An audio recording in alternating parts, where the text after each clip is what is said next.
A couple of years ago, something very sad and very serious struck the Isle of Man. Dr. Alex Allenson, a GP, a medical doctor, someone who is supposed to save life at every stage, introduced the abortion reform bill to our parliament, which is Tynwald on the Isle of Man. The Isle of Man is an independent country, a crown dependency, a beautiful island located in the Irish Sea between England and Ireland. What was sad and shocking about the bill was that, first of all, it would be the most liberal abortion bill in the whole of Europe. But from a Christian perspective, what was even sadder is that out of 94 churches on the Isle of Man, only 2 churches publicly opposed the bill. One of them was my own church, St. Augustine's Church, and I'm immensely proud of my congregation, my people, for taking this courageous stand in public against the bill. The other was the Grace Baptist Church in Peel, pastored by Glenn Walters, another hugely courageous pastor.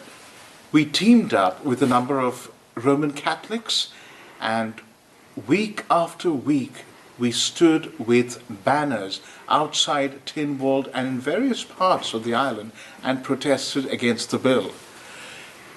The banners caused an outrage because what people were able to see on the banner was a fetus, a child in the womb, being slaughtered, being dismembered, being poisoned, being hacked to death.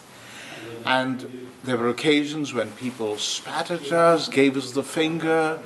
Nevertheless, we continue to educate people on the tragedy and the inhumanity, the barbarity of abortion.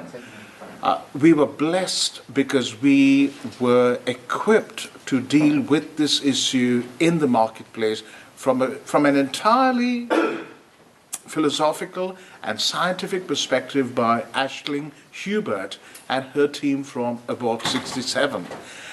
She was followed by another wonderful gentleman, Dave Brennan, who, with his organization, Breforce, came to the church and preached, and he helped us to look at this whole perspective from a very biblical and Christian basis.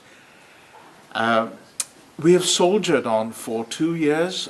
The abortion reform bill finally received the royal assent and has become law as of earlier this week.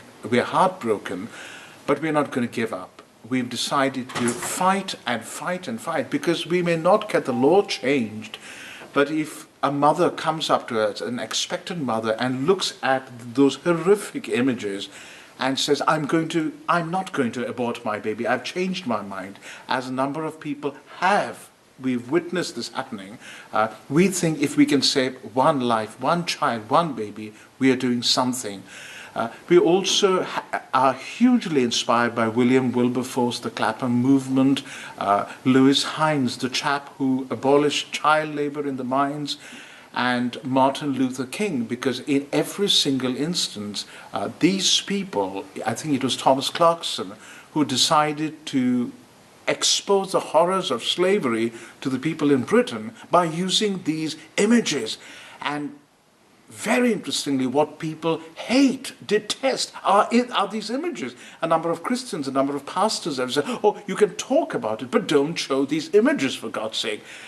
And why is it? And Greg Cunningham, who's the pioneer, an American senator who has pioneered Abort 67, he's done a lot of research in this area, and he's discovered that every major social reform, and I've already mentioned 3, use graphic images of the horror. I call it the argumentum ad misericordiam, the appeal to compassion.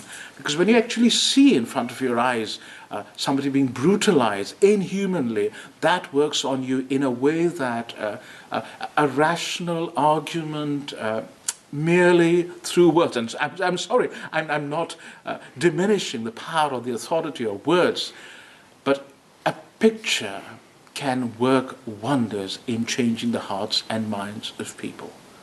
Thank you.